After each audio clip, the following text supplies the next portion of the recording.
আলহামদুলিল্লাহি রাব্বিল আলামিন ওয়াসসালাতু ওয়াসসালামু আলা খাতামিন নাবিয়্যিন আম্মা বা'দ ফাআউযু বিল্লাহি মিনাশ শাইতানির রাজীম বিসমিল্লাহির রহমানির রহিম আসসালাতু ওয়াসসালামু আলাইকা ইয়া রাসূলুল্লাহ ওয়া আলা আলিকা ওয়া আসহাবিকা ইয়া হাবিবাল্লাহ আসসালাতু ওয়াসসালামু আলাইকা ইয়া নবিয়াল্লাহ ওয়া আলা আলিকা ওয়া আসহাবিকা ইয়া নূরাল্লাহ।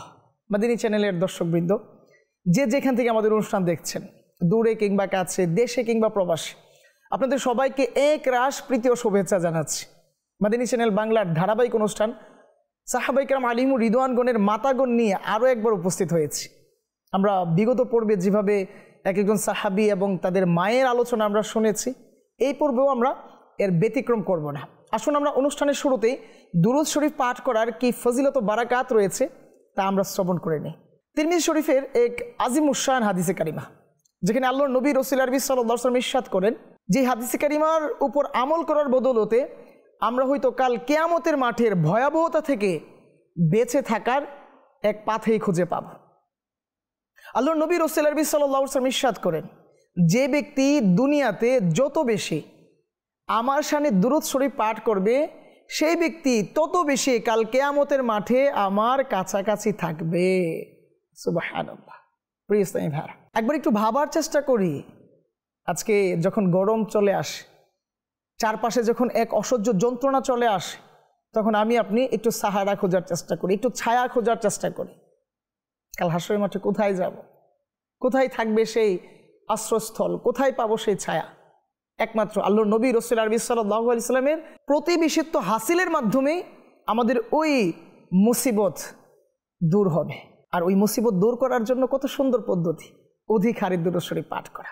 আসুন আমরা নিয়ত করে নিই, ইনশাআল্লাহ অধিক হারেই দুরূদ শরীফ পাঠ করার চেষ্টা করব।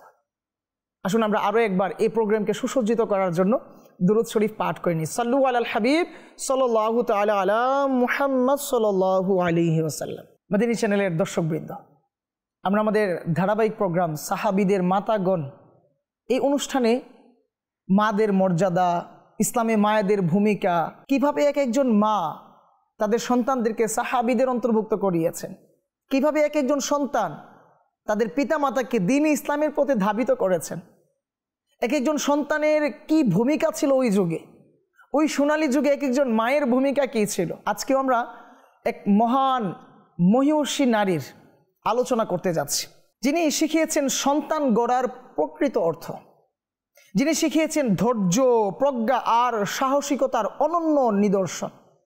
হ্যাঁ, এমন একজন মহিয়সী নারী হযরত সাইয়্যিদুনা আনাস বিন মালিক রাদিয়াল্লাহু তাআলা আনহুয়ের মায়ের জীবনী নিয়ে আলোচনা করার চেষ্টা করব। তা আসুন না মাদিনী চ্যানেল দর্শকবৃন্দ, আমরা কিছু ভালো ভালো নিয়ত করে নিই। কেননা বুখারী শরীফের প্রথম হাদিস, ইন্নামাল আমালু বিন্নিয়াত, প্রত্যেকটা আমল তার নিয়তের উপর নির্ভরশীল।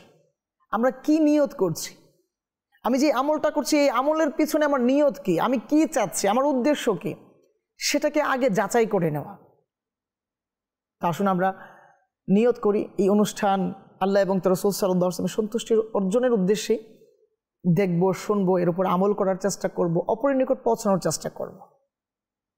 আজকে আমরা যারা মা রয়েছি, আমরা যারা চাই আমাদের সন্তানদেরকে সঠিকভাবে লালন পালন করব, আবার স্বামীর ভালোবাসাও আদায় করব, অর্থাৎ স্বামী সন্তান সংসারের এক কম্বিনেশন, এক সংমিশ্রণে আমরা এক নুরানি পরিবেশ তৈরি করব। সন্তানও সঠিক পথে হাঁটবে, স্বামীও সঠিক দিক পাবে, আমার যতটুকু হওয়া কাছে তা প্রদান করতে পারবো। অর্থাৎ একটা ব্যালেন্স করে যারা আমরা চাই সংসারকে পরিচালিত করতে, তাদের জন্য এই অনুষ্ঠান বাস অনেক বড় নসিহত হিসাবে কাজ করবে।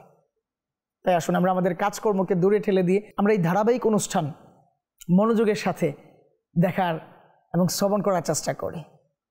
আমরা যারা বিগত পর্বগুলো দেখার সুযোগ পাইনি, আমি অনুরোধ করব মাদিনী চ্যানেল বাংলার যে অফিসিয়াল ইউটিউব চ্যানেল রয়েছে, ওইখান থেকে একটু ঘুরে আসুন।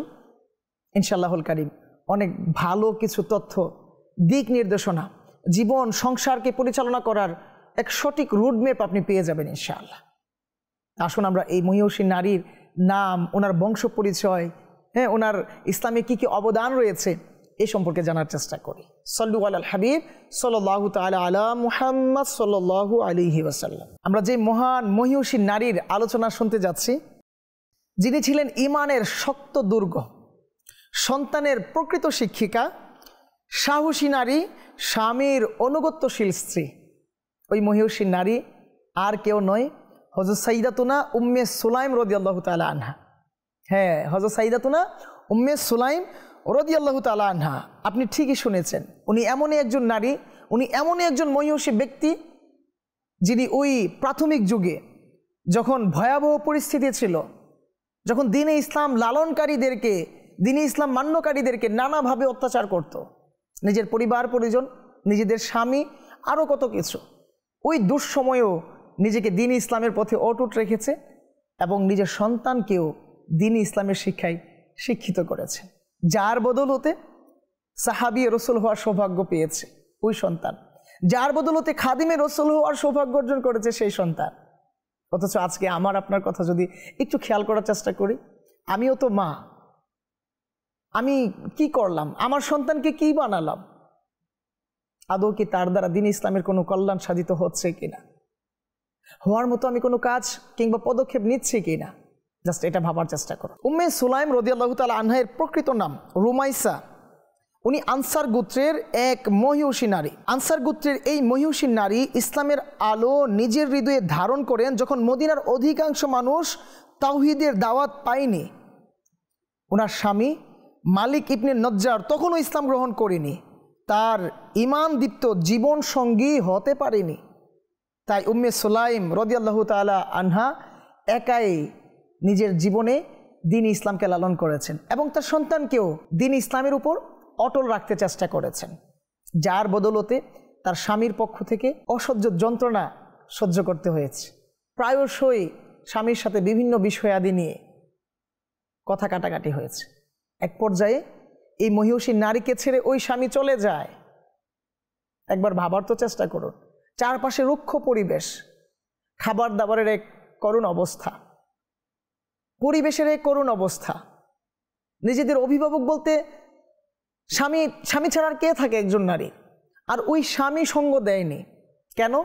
একমাত্র আল্লাহকে আল্লাহ হিসেবে স্বীকৃতি দেওয়ার কারণে। আল্লাহ সুবহানাহু ওয়া তাআলার পক্ষ থেকে যিনি রাহমাতুল লিল আলামিন, শাফিউল মুজনাবিন, যিনি সর্বশেষ নবী হিসাবে আগমন করেছেন, যিনি সত্য দ্বীন ইসলাম নিয়ে আগমন করেছেন, তার ওই দ্বীনে ইসলামকে গ্রহণ করার কারণে স্বামী স্ত্রীকে স্ত্রী হিসেবে স্বীকৃতি দেয়নি। বিভিন্ন কারণে ওই কঠিন সময়ে ওই ছোট্ট সন্তানকে রেখে ওই স্বামী অন্যত্র চলে যায়। কিতাবে এসেছে শাম দেশে, অর্থাৎ বর্তমান সিরিয়ায় চলে যায়। পরবর্তী সময়ে উম্মে সুলাইম রাদিয়াল্লাহু তাআলা আনহা একা হয়ে পড়ে। তাতে কি হয়েছে? তিনি তার জীবনের চাকা নিষ্ঠার সাথে, ঈমানের সাথে পরিচালিত করতে থাকে।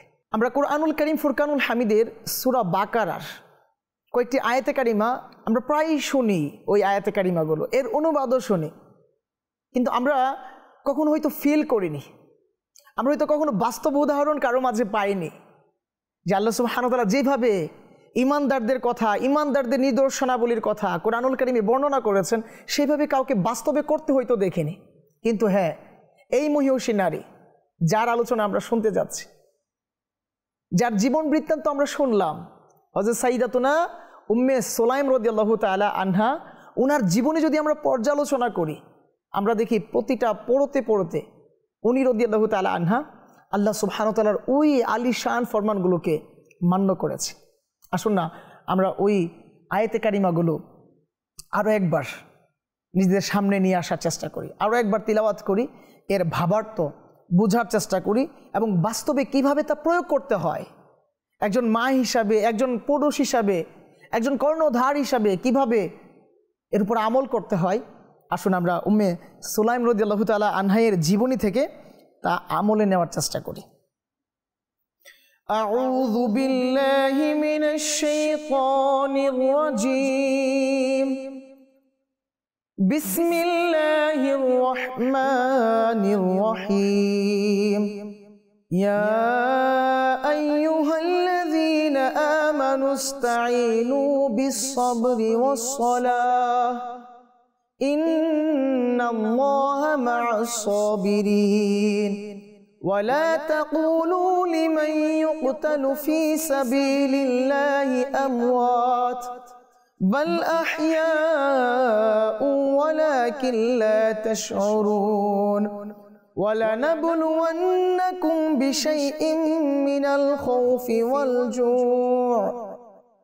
وَالْجُوعِ وَنَقْصٍ مِّنَ الْأَمْوَالِ وَالْأَنفُسِ وَالثَّمَرَاتِ وَبَشِّرِ الصَّابِرِينَ الَّذِينَ إِذَا أَصَابَتْهُمْ مُصِيبَةٌ قالوا إنا لله وإنا إليه راجعون صدق الله المولانا العظيم আসুন মাদানী চ্যানেল দর্শকবৃন্দ, আমরা এই আয়াতে কারিমার কাজুল ইমানের অনুবাদ একবার শ্রবণ করে নেই। আল্লাহ সুবহানাহু ওয়া তাআলা ইরশাদ করছেন, হে ঈমানদারগণ, সবর ও নামাজের মাধ্যমে সাহায্য চাও, নিশ্চয়ই আল্লাহ সবরকারীদের সাথে রয়েছেন। এবং যারা আল্লাহর পথে নিহত হয় তাদেরকে মৃত বলো না, বরং তারা জীবিত, হ্যাঁ তোমাদের খবর নেই। অপর জায়গায় আল্লাহ সুবহানাহু ওয়া তাআলা ইরশাদ করছেন, এবং অবশ্যই আমি তোমাদেরকে পরীক্ষা করব কিছু ভয় ও ক্ষুধা দ্বারা, এবং কিছু ধন সম্পদ, জীবন ও ফল ফসলের ঘাটতি দ্বারা, এবং সুসংবাদ শোনাও ওই সব সবরকারীদেরকে। কাদেরকে? যারা হচ্ছে এমন লোক যে যখন তাদের উপর কোনো বিপদ এসে পড়ে তখন বলে আমরা তো আল্লাহরই মালিকানাধীন এবং আমাদেরকে তারই প্রতি ফিরে যেতে হবে। সুবহানাল্লাহ। এই যে আয়াতে কারিমার অনুবাদ আমরা শ্রবণ করলাম, তিলাওয়াত শ্রবণ করলাম, আমরা আদৌ কতটুকু চেষ্টা করেছি এর উপর আমল করতে? আল্লাহ সুবহানাহু ওয়া তাআলা যে আলিশান ইরশাদ করেছেন, আমরা যা কর্ণ দ্বারা শ্রবণ করে নিয়েছি তা কি কখনো ভেবে দেখেছি? এই যে আমার সন্তান অসুস্থ হচ্ছে, আমার সন্তান ইন্তেকাল করছে, আমার ধন সম্পদ চলে যাচ্ছে, কখনো বন্যা, কখনো জলোচ্ছ্বাস, কখনো খরায় আমার সম্পত্তি নষ্ট হচ্ছে, ফসল ফলাদি নষ্ট হচ্ছে, এটা কেন হচ্ছে? আর ওই সময় আমাকে কতটা ধৈর্য ধরতে হবে এই ব্যাপারে আমি কতটুকু অবগত রয়েছে? আসুন আমরা এই উম্মে সুলাইম রাদিয়াল্লাহু তাআলা আনহার জীবনের দিকে লক্ষ্য করি, তবে আমরা বুঝতে পারবো উনি কতটা ধৈর্যের সাথে, নিষ্ঠার সাথে এই আয়াতে কারিমার উপর আমল করেছে, আল্লাহ সুবহানাহু ওয়া তাআলার হুকুমগুলোকে মান্য করেছে। আসুন আমরা শ্রবণ করার চেষ্টা করি। হযরত সাইয়্যিদাতুনা উম্মে সুলাইম রাদিয়াল্লাহু তাআলা আনহা যখন একা হয়ে পড়লেন, যখন স্বামী তার কাছ থেকে চলে গেল, যখন ছোট্ট সন্তানকে নিয়ে উনি দ্বীন ইসলামের উপর অটল থেকে জীবনকে পরিচালিত করতে লাগলেন, তখন একের পর এক বিবাহের সংবাদ তার কাছে আসতে লাগলো। কারণ একজন নারী, তার অভিভাবক বলতে তার একজন স্বামীই তো না। আর ওই মহিষী নারী দ্বীন ইসলামের উপর অটল থেকে সব কিছুকে ছেড়ে দিলেন, বাস নিজের সন্তানকে নিয়েই তার জীবনকে পরিচালিত করতে লাগলেন। আর যখন ওই সময় একটি প্রস্তাব আসছিল, আর উনি রাদিয়াল্লাহু তাআলা আনহা বাস ওনার সন্তানকে লালন পালন করার নিয়তে, ওনার সন্তানকে একটা জায়গায় পৌঁছানোর নিয়তে, এক সুশিক্ষা দেওয়ার জন্য উনি সবগুলো প্রস্তাব প্রত্যাখ্যান করলেন। সে না না, আমি এখন বিবাহের বন্ধনে আবদ্ধ হতে পারি না, আমার সন্তান আনাস আরেকটু বড় হোক, সেজন্য মজলিসে উঠা বসা করার মতো যোগ্যতা পেয়ে যায়, তার জন্য জ্ঞান বুদ্ধি হয়, উঠা বসা করার মতো, কিছু বলার মতো, কিছু করার মতো যোগ্যতা যখন হয়ে যাবে তখন না হয় কোনো এক সিদ্ধান্ত নেব। পরবর্তী সময়ে আবু তালহা, যিনি তখনও ইসলাম ধর্ম গ্রহণ করেননি এবং কাঠের তৈরি এক ভণ্ড মাবুদের উপাসনাকারী ছিল, তো তিনি আসলেন হযরত সাইয়্যিদাতুনা উম্মে সুলাইম রাদিয়াল্লাহু তাআলা আনহাকে বিবাহের বন্ধনে আবদ্ধ করার নিয়তে প্রস্তাব দিলেন। তখন উম্মে সুলাইম রাদিয়াল্লাহু তাআলা আনহা ঈমান উদ্দীপক এমন কিছু বিষয় ওনার সামনে উপস্থাপন করে যে হযরত উম্মে সুলাইম রাদিয়াল্লাহু তাআলা আনহা শিরকের কারণে প্রথম স্বামীর সঙ্গে বিচ্ছেদ সহ্য করেছিলেন। এখন তিনি অন্য একজন মুশরিককে কি করে বিয়ে করতে পারেন? তিনি স্পষ্ট অস্বীকার করলেন এবং বলতে লাগলেন, আমি তো এক খোদা এবং তার সত্য রসুলের উপর ঈমান এনেছি। আফসোস তোমার জন্য, তুমি যে খোদাকে, তুমি যে ভণ্ড মাবুদের উপাসনা করো সে তো একটি বস্তু মাত্র, যে একজন হাবশী তার দেখভাল করে। তোমার ওই ভণ্ড মাবুদ সে নিজেও কিছু করতে পারে না, কাউকে কিছু দিতেও পারে না, তার কোনো ক্ষমতা নেই, অথচ তুমি ভুলে অজ্ঞতার বসে তারই ইবাদত করছো। তো আমি কি করে তোমাকে বিয়ে করতে পারি? আমি তো ওই রবের ইবাদতকারী যে রব সমস্ত কিছু সৃষ্টি করেছে। তার মানে উম্মে সুলাইম রাদিয়াল্লাহু তাআলা আনহা তাকে দ্বীন ইসলামের দাওয়াত দিচ্ছে। আবু তালহা, পরবর্তী সময়ে আবু তালহা ওই প্রস্তাব যখন ফিরিয়ে দেওয়া হয় তখন অন্যত্র চলে যায়, কিছুদিন সময় নেয়, ভাবতে থাকে যে আমি কি শুনলাম। তখন আবু তালহা আনসারী রাদিয়াল্লাহু তাআলা আনহু তিনি বারবার উম্মে সুলাইম রাদিয়াল্লাহু তাআলা আনহার ওই কথাগুলো নিজের বিবেকে বারবার সামনে নিয়ে আসছে। কিছুদিন অতিবাহিত হওয়ার পর উনি পুনরায় হযরত সাইয়্যিদাতুনা উম্মে সুলাইম রাদিয়াল্লাহু তাআলা আনহার কাছে এসে তার ওই ভাবাবেগ কণ্ঠে এভাবে বলতে লাগে যে আমি চিনে গিয়েছি, আমি বুঝে গিয়েছি, আমার সিদ্ধান্ত নেওয়ার সময় হয়ে গিয়েছে। আপনি যেই খোদার ইবাদত করেন, আপনি যাকে রসুল হিসাবে মেনে নিয়েছেন, তিনি হচ্ছেন শাফাআতকারী, তিনি হচ্ছেন দু আলমের বাদশাহ, তিনি হচ্ছেন সত্যের দিশারি। আর আপনার রবি সব কিছুর স্রষ্টা, তিনি সব কিছু করতে পারেন। বাস আমার এতটুকুই আরজি, আপনি আমাকে কালেমা পড়িয়ে দিন, আমি মুসলমানদের অন্তর্ভুক্ত হতে চাই। আর যখন এই কথাগুলো হযরত সাইয়্যিদাতুনা উম্মে সুলাইম রাদিয়াল্লাহু তাআলা আনহা শুনছিলেন, তখন ওই সময় উনি এতটা আনন্দিত হলেন, আর হবেনই বা না কেন, যেই সময়ে তিনি প্রায় একা ছিলেন, ওরকম সাহসী কিংবা উচ্চ মর্যাদার অধিকারী কোনো ব্যক্তি তার সামনে ছিল না। আর ওই সময়ে উনি দ্বীনের দাওয়াত দিলেন কোনো এক সাহসী যুবককে, কোনো এক উচ্চ বংশের অধিকারীকে, কোনো এক সাহসী ব্যক্তিকে। আর সেই ব্যক্তি যখন দ্বীন ইসলাম গ্রহণ করবে, তবে কেন ওই সময় উনি আনন্দিত হবেন না? পরবর্তী সময়ে যখন আবু তালহা আনসারী রাদিয়াল্লাহু তাআলা আনহু এর এই শব্দ উনি শুনলেন, তৎক্ষণাৎ উনি এইভাবে বলতে লাগলেন হযরত সাইয়্যিদাতুনা উম্মে সুলাইম রাদিয়াল্লাহু তাআলা আনহা যে আর দেরি কেন, তুমি যেহেতু দ্বীন ইসলাম গ্রহণ করে নিয়েছো, সেহেতু আমিও তোমাকে বিবাহ করে নিলাম। কোনো রকম মোহর ছাড়া আমাদের বিয়ের মোহর হবে শুধুমাত্র দ্বীনে ইসলাম। আল্লাহু আকবার! কত শিক্ষণীয় বিষয় এখানে আছে। আজকে আমরা বিবাহের বন্ধনে আবদ্ধ করাতে কিংবা করানোর জন্য কত কত ওজুহাত সামনে নিয়ে আসি, কত কত দেওয়াল সামনে দাঁড় করিয়ে দিই, যার কারণে কত কত বিবাহ আজ বিচ্ছেদ হচ্ছে। আস্তাগফিরুল্লাহ। আর ওই সোনালী যুগে দ্বীনে ইসলাম, সির্ফ দ্বীনে ইসলাম ছিল মোহর, আর আজকে আমরা এটাকে কত কঠিন করে ফেলেছি। আস্তাগফিরুল্লাহ। পরবর্তী সময়ে হযরত সাইয়্যিদাতুনা উম্মে সুলাইম রাদিয়াল্লাহু তাআলা আনহা উনি ওনার সন্তান, কলিজা টুকরা পুত্র হযরত সাইয়্যিদুনা আনাস বিন মালিক রাদিয়াল্লাহু তাআলা আনহুকে ইরশাদ করলেন, হে পুত্র, হে কলিজার টুকরা, বাস আমাকে আবু তালহা আনসারী রাদিয়াল্লাহু তাআলা আনহুর সাথে বিবাহের বন্ধনে আবদ্ধ করিয়ে দাও, শুধুমাত্র মোহরের বদৌলতে। কিতাবে এসেছে বিভিন্ন রিওয়ায়াতে হযরত সাইয়্যিদুনা আনাস বিন মালিক রাদিয়াল্লাহু তাআলা আনহু পরবর্তী সময়ে উনি এইভাবে ব্যাখ্যা করতেন, এইভাবে উনি এই কথাগুলোকে সামনে আনতেন যে আমার মায়ের বিয়ে হযরত আবু তালহা রাদিয়াল্লাহু তাআলা আনহুর সঙ্গে আশ্চর্য ধরনের মোহরের বিনিময়ে সম্পন্ন হয়েছিল। অর্থাৎ সির্ফ দ্বীন ইসলাম ছিল মোহর।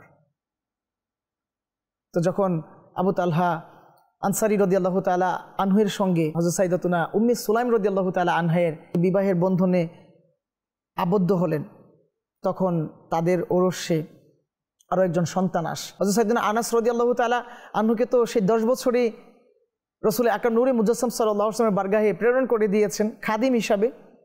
তো যখন ওই সন্তানকে নিয়ে তারা তাদের জীবনকে পরিচালিত করতে লাগলেন, একদা তার ওই সন্তান অসুস্থ হয়ে পড়ে।